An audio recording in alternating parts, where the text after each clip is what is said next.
누가복음 2장 25절에서 32절 말씀입니다. 예루살렘에 시므온이라 하는 사람이 있으니 이 사람이 의롭고 경건하여 이스라엘의 위로를 기다리는 자라. 성령이 그 위에 계시더라. 저가 주의 그리스도를 보기 전에 죽지 아니하리라 하는 성령의 지시를 받았더니 성령의 감동으로 성전에 들어가매 마침 부모가 율법의 전례대로 행하고자 하여 그 아기 예수를 데리고 오는지라. 시므온이 아기를 안고 하나님을 찬송하여 가로되 주제여 이제는 말씀하신 대로 종을 평안히 놓아주시는도다. 내 눈이 주의 구원을 보았사오니 이는 만민 앞에 예비하신 것이요 이방을 비추는 빛이요 주의 백성 이스라엘의 영광이니라. 아멘. 제가 초등학교 한 5, 6학년 때 일로 기억이 됩니다.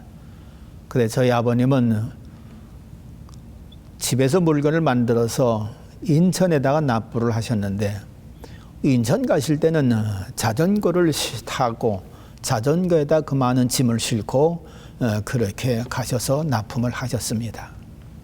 아침 일찍 나가셨다가 저녁 늦게 그렇게 들어오시는데 그때 저는 동생하고 같이 아버지 오실 때쯤이면은 한 저만치 한 30분 정도 떨어진 그곳으로 내려가서 아버님을 기다립니다. 왜냐하면 그때서부터는 길이 언덕으로 다 이렇게 되기 때문에 자전거를 타고 오시지를 못하고 끌고 오시는 그런 지역이거든요.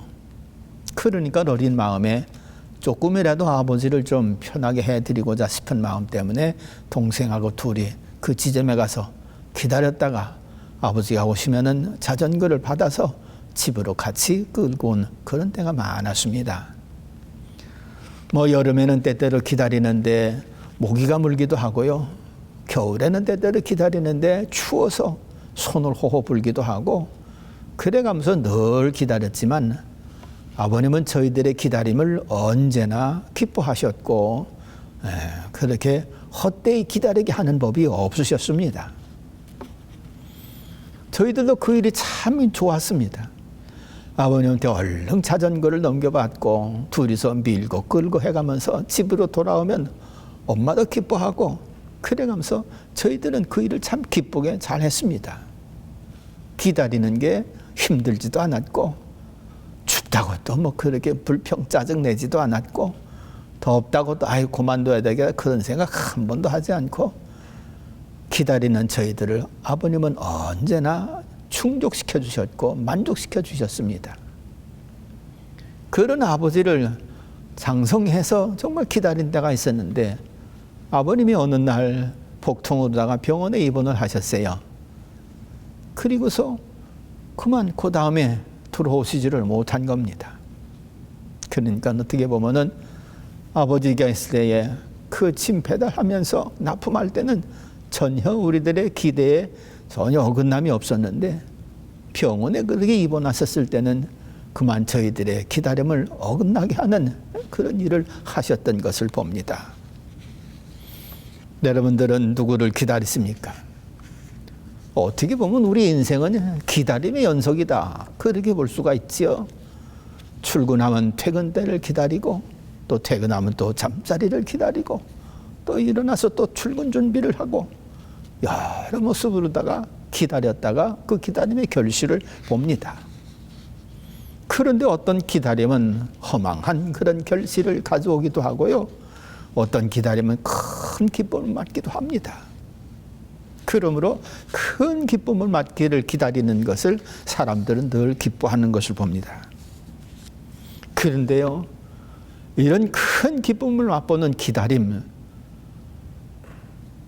실패하지 아니하고 낙심치 아니하고 정말로 귀한 결실을 맺는 기다림은 위로부터 오는 그 위로를 기다리는 그런 기다림이다. 그렇게 볼 수가 있는 것입니다.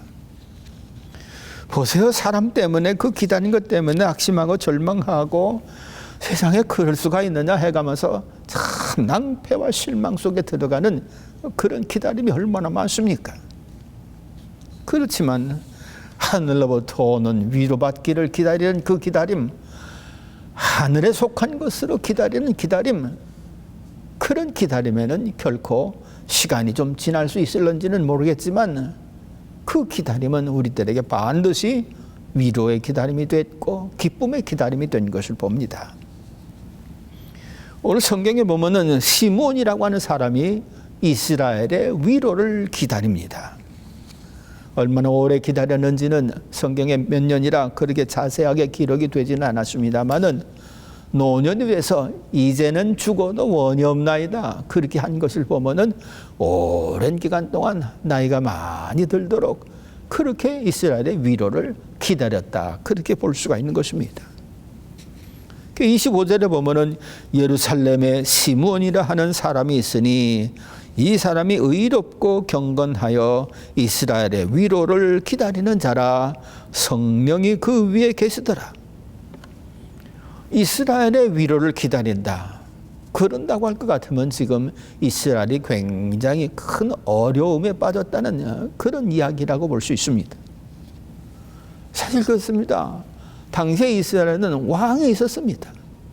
여러분, 왕이 있으면 백성들을 잘 살피고 평안하게 또 지낼 수도 있게 해주고 자부심을 가지고 야, 내가 적어도 이런 왕을 섬긴다 하는 그런 세계 속에 살았으면 얼마나 좋겠어요. 그런데 당시에 이스라엘 왕 헤롯은 왕권을 로마로부터 사온 거나 마찬가지입니다. 왜? 엄청난 뒷돈을 주고 그렇게 로마 사람들의 마음을 사서 왕위를 얻어가지고 온 거거든요. 그러니까 투자한 것이 있기 때문에 이거 다시 또 그냥 회수하려고 참 돈에 아주 그냥 마음 신경 쓰느라고 가난한 사람들, 그런 사람들 잘 돌보지를 못했습니다. 잠언 29장 4절에 보면은 왕은 공의와 나라를 견고하게 하고 뇌물을 탐하지 말아야 한다. 이런 말씀이 있었음에도 불구하고 헤롯 왕은 여기에 충실하지 아니하고 왕권 유지에만 아주 많은 애를 썼던 것을 봅니다. 그러니까 뭐 백성들이 참 힘들었겠지요. 또 어느 당시 종교 지도자들 역시 이 사람들 역시 마찬가지입니다. 대제사장도 또 그렇게 돈 주고 사서 그렇게 대제사장 종교 활동을 하니 이 사람들 역시 마찬가지로 들어간 돈이 있기 때문에 이걸 또 회수하는 그런 작업을 했던 것입니다. 그런 것의 일환으로다가 성전 안에 장터를 마련해서 저 백성들이 제사물로 드리고 하는 그런 짐승 이걸 흠잡아 가지고서 있는 것은 흠 있는 건 안 된다. 여기서 그 제물 위에서 준비하는 이것을 사라. 이래 가면서 장사를 하지요. 또 성전에 이 세금을 내기 위해서는 반드시 성전 제물로 성전 화폐로 그렇게 내야만 됩니다. 그러니까 환전을 또 해야만 되는 겁니다. 그래서 이걸 통해 또 이득을 보기도 하고 그러니까 성전터가 장사꾼의 아주 그런 터가 되고 말았어요. 얼마나 심했으면 예수님이 오셔서 그냥 너희들이 성전을 강도의 구렬로 만들었다 해가면서 상을 띠었고 얼마나 이 종교 지도자들을 비판했습니까? 종교적으로도 참 문제가 많은 그런 시대를 살고 있습니다. 더더군다나요. 이스라엘 백성들은 반드시 성전을 한 번씩 나가야만 됩니다. 그러면은 성전세를 반드시 내야만 됩니다. 근데 가난해도 내야 되고 부자도 내야 되고 다 이건 내야 되는 거거든요. 근데 과부가요 성전에 들어가기는 들어가야만 돼요. 근데 낼 그 화폐가 없는 겁니다. 있는 것이라고 하는 것은 전 재산 2렙돈밖에 없는 거예요. 그러면은 과부 정도 되면은 신명기에서 볼 것 같으면은 도와주는 순이 1순인데 좀 그렇게 종교 지도자들이 이런 과부는 좀 봐줘가면서 도와줘가면서 들여보내도 그렇게도 무방할 것 같은데 아니 생활비 2렙돈밖에 없는데 이것까지도 내가게 해가면서 성전을 들어가게 하니 이 얼마나 참 종교계통이 참 어려운 그런 무질서 속에 있느냐 그런 얘기지요. 그럼 예수님께서는 이런 과부가 연복계 옆에서 앉아 계시다가 그 생활비 전부를 넣는 것을 보시고 너무너무나도 이 서기관들을 그냥 심하게 그렇게 비판하는 것을 볼 수가 있는 것입니다. 누가복음 20장 46절 47절에 보면은 긴 옷을 입고 다니는 것을 원하며 시장에서 문안받는 것과 회당의 상자와 잔치의 상석을 좋아하는 서기관들을 삼가라. 저희는 과부의 가산을 삼키며 외식으로 길게 기도하니 그 받는 판결이 더욱 중하리라. 그래가면서 이처럼 성전에서 정말 참 가난한 자까지도 돌보지 아니하는 이런 서기관들, 이런 사람들을 심하게 비판한 것을 볼 수가 있는 거지요. 흔히 이 나라에서, 세상에서 어떻게 이런 힘들고 고통받는 사람들이 위로를 받을 수가 있겠어요? 너무 힘들고 어려운 그런 시대, 정치계도 종교계도 어떻게 보면 썩은 거나 마찬가지지요. 그러니까 이 너무너무나도 힘든 세상, 이런 세상을 살아가는 이 사람 시므온, 위로를 기다렸더라 그런 의미입니다. 여러분 그렇지 않겠어요? 요즘같이 전쟁의 시대, 힘들고 고통스러운 시대, 뭐 생각지 않은 사람들이 여기저기서 죽어가고 폭탄이 떨어지고 미사일이 던져지고 여기서 그랬느냐 하면 또 저쪽에서도 그러고 또 이쪽에서도 그러고, 아유 정말 위로의 때를 만나야 되지 않겠어요? 어디서 위로를 받을 수가 있겠느냐. 세상에서는 정말 위로받기가 너무도 힘든 것을 봅니다. 그러므로 시므온이 위로를 기다렸던 것처럼 우리도 기다리는데 어디로부터 오는 위로를 기다려야 온전하냐? 하늘로부터 오는 위로를 받아야 진정한 위로를 받을 수가 있더라 그런 말씀이지요. 그런데 이 시므온은 무엇으로다가 그렇게 위로받기를 원하느냐? 예수 그리스도를 만나는 것으로 위로받고자 했던 것입니다. 저가 주의 그리스도를 보기 전에 죽지 아니하리라 하는 성령의 지시를 받았더니 26절은 그렇게 말씀하고 있습니다. 그 인간은 땅의 것으로 위로받으려고 이 시몬이 그렇게 기다린 것이 아니라 위의 것으로 주의 그리스도를 보려고 그렇게 기다렸더라 그런 말씀입니다. 이 시몬은 의롭고 경건한 사람입니다. 여러분 생각해 보세요. 의롭고 경건한 사람이 이렇게 장터로 만드는 그런 세상 분위기, 또 그냥 과부도 제대로 돌아보지도 않고 돈 주고 뇌물을 주고 그렇게 직분을 사서 그것 되찾고자 하는 그런 상품 같은 심리, 그것 가지고 나라를 다스리는 이런 세상에 의롭고 경건한 사람이 살아간다고 하는 게 얼마나 힘들겠습니까? 어떻게 보면 죄악에 물들었고 탐욕에 물들었고 악과 음란한 세상이라고 볼 수 있습니다.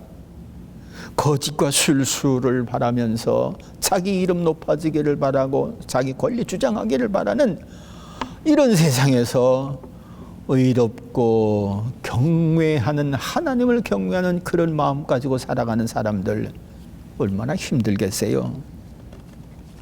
정말 힘들 것입니다. 특별히 의롭고 경건하다고 한다고 할 것 같으면 이 사람은 성경도 많이 알았을 것입니다. 구약을 알았을 것입니다. 특별히 구약을 알 때 선지서 같은, 이사야 선지자 같은 그런 말씀 많이 봤을 것입니다. 의롭고 경건하니 이 성경 보면서 자신의 마음을 다스리고 몸을 다스리지 않았겠어요? 시몬 같은 사람은 이렇게 성경을 알고 메시아가 올 것을 그는 알았을 것입니다. 믿었을 것입니다. 그러니까 그는 주의 구원을 기다렸더라. 메시아를 기다렸더라. 이 메시아는 히브리어고 그리스도는 헬라어입니다. 구세주, 구원주. 그러니까 이 시몬은 이사야서 9장 6절 7절에 말씀하시는 메시아에 대한 말씀, 이거 알았을 것입니다.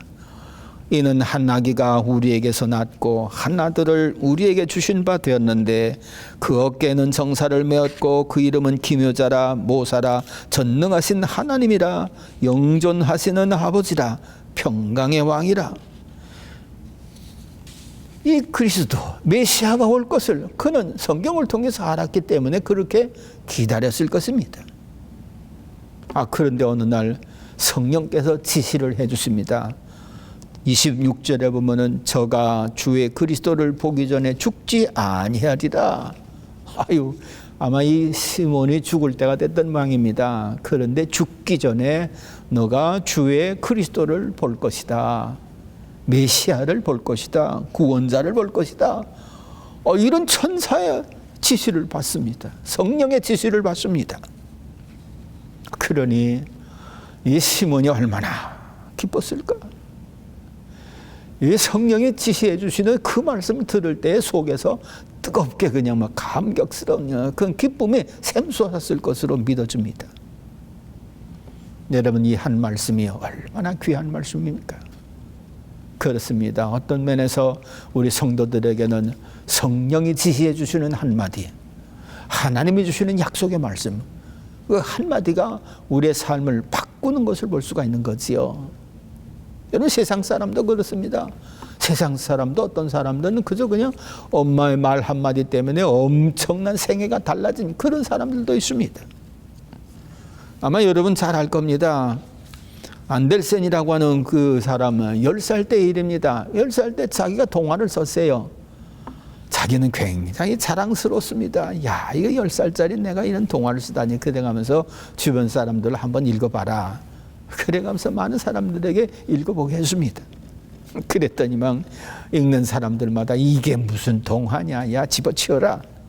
그래가면서 비난을 하고, 그러니까 이 안델센이 실망을 하고 낙심을 하고 집에 들어와서 풀이 죽어서 어깨가 그냥 축 늘어진 채. 근데 그 어머니가 야, 너 왜 그래? 그러니까 엄마, 내가 이 동화를 써서 어른들에게 좀 읽어보라고 했더니만 전부 다 이게 무슨 동화냐 하면서 다 저를 그저 비난했습니다. 그랬더니만 그 엄마가 안델센의 손목을 이렇게 잡고서 나무 있는 곳으로 갑니다. 그래가면서 나무를 보면서 얘야, 이 나무에 지금 꽃이 있냐 없냐? 없는데요. 그런데 요거는 뭐지? 하고 꽃봉오리 같은데요.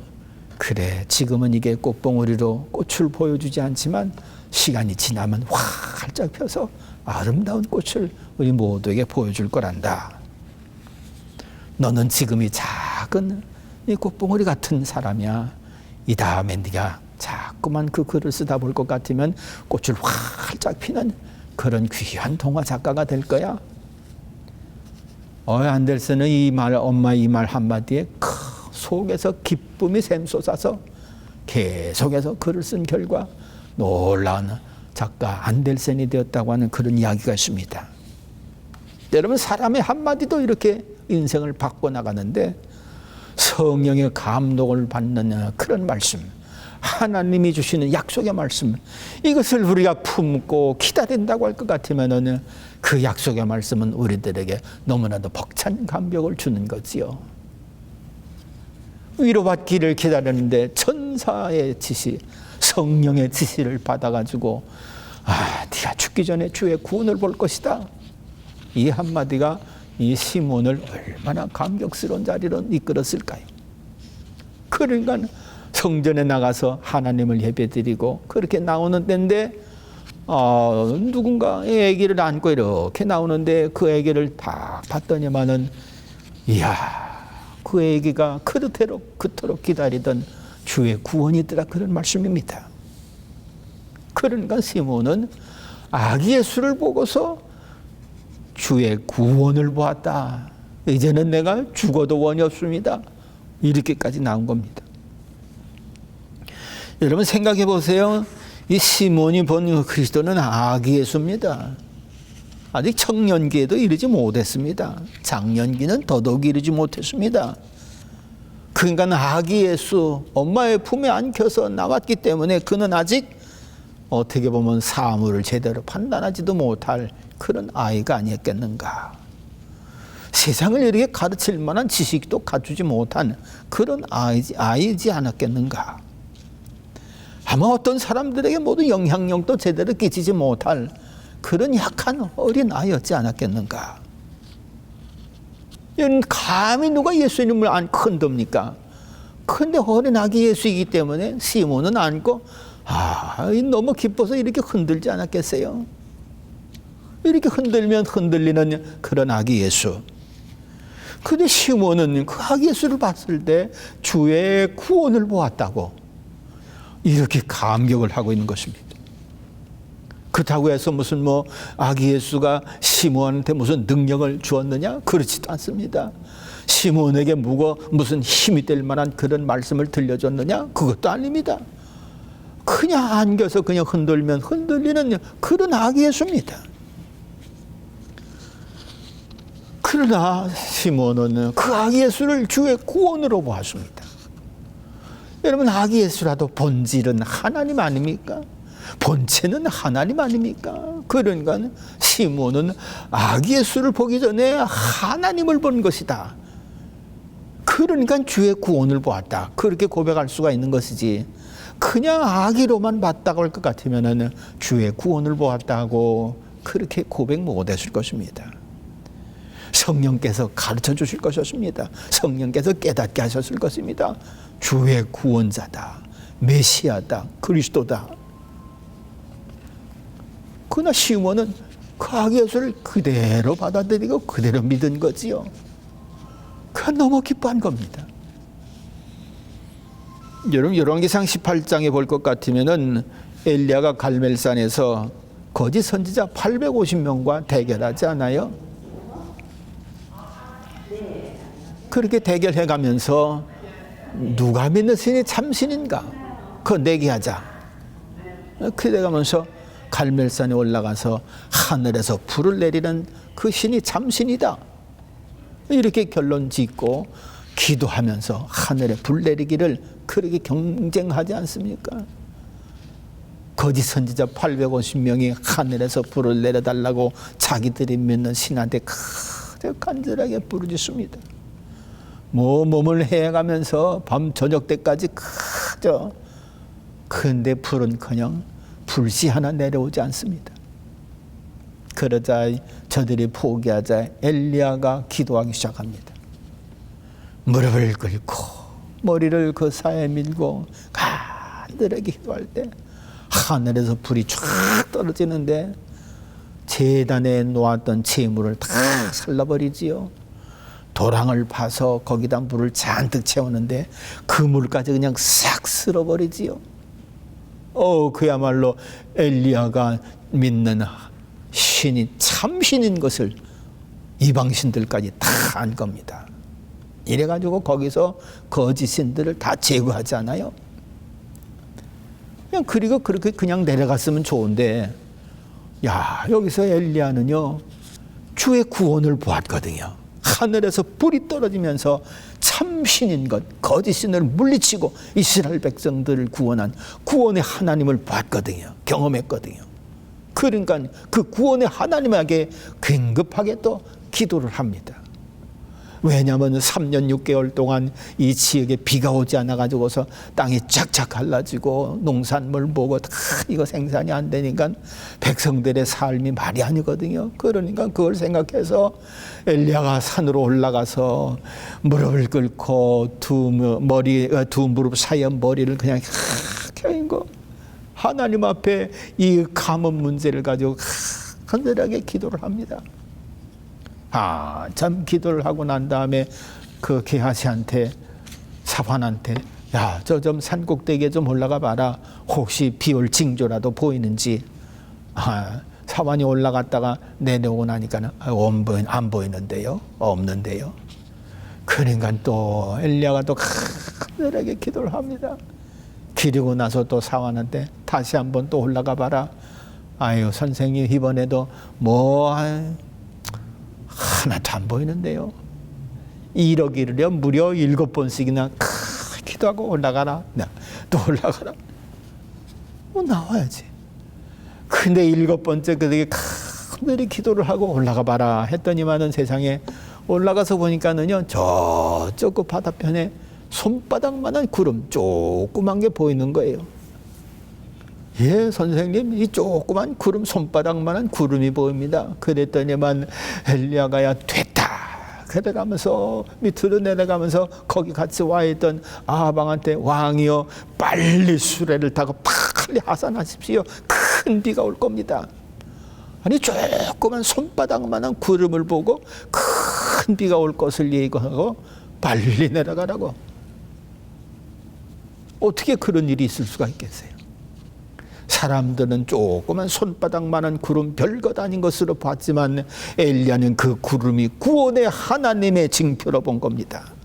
왜? 이미 하늘에서 불을 내리는 그 경험, 하나님의 능력을, 구원의 하나님을 경험했거든요. 그러니까 저 구름을 통해서 하나님은 또 이 가뭄 문제를 해결하시는 구원의 하나님이시다 믿었더니만 그야말로 그대로 막 비가 쏟아져 내리는데 3년 6개월 동안 오지 않던 비가 쏟아지면서 가뭄을 다 완벽하게 해소하는 그런 구원의 하나님의 역사를 이룬 것을 보지 않습니까? 여러분, 그러면 구름 손바닥만한 구름을 통해서 3년 6개월 동안 오지 않던 그런 비, 가뭄의 문제를 해결하는데 마치 어린아이 아무것도 아닌 것 같지만 본체가 하나님이신 그 예수 그리스도를 봤으니 저가 구원의 능력을 베푸지 않겠느냐.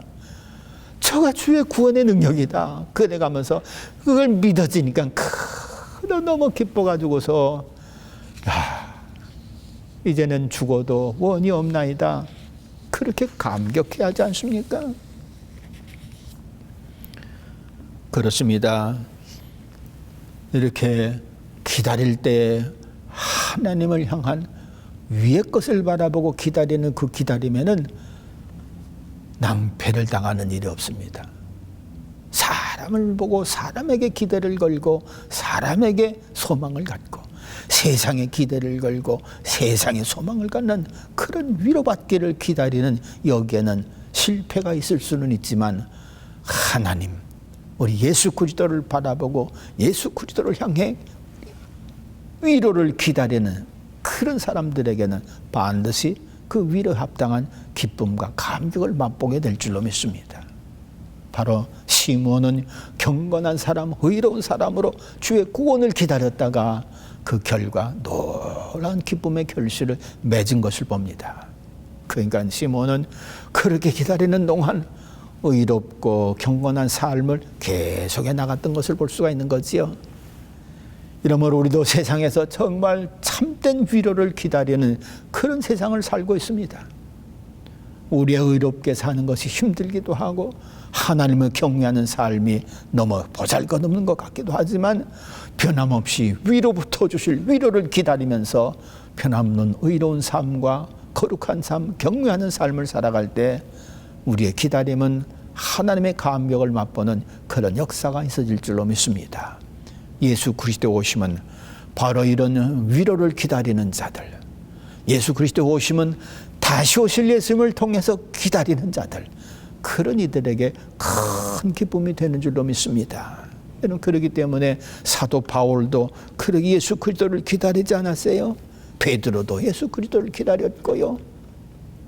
아무쪼록 예수님 오시는 성탄절 얼마 남지 않았는데 아직 예수를 믿지 않은 분들은 그 오실 예수님을 기다리면서 예수님 맞기를 그렇게 소망하시고요.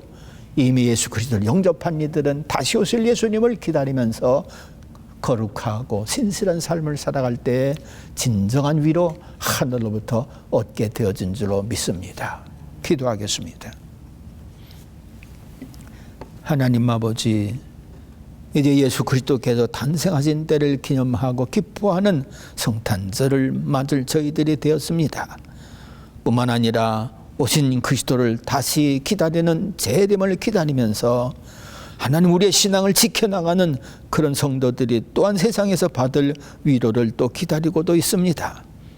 진정한 위로는 하늘로부터 오시는 줄로 믿습니다. 아버지, 기다리는 이들에게 성령의 감동을 주시고 말씀을 주시고 은혜를 베푸사 기다림이 헛되지 아니한 귀한 결실을 맺는 기다림 될 수 있도록 주님 축복해 주시옵소서. 모든 것을 주님께 의탁하옵고 감사드리며 예수님 이름으로 기도하옵나이다. 아멘.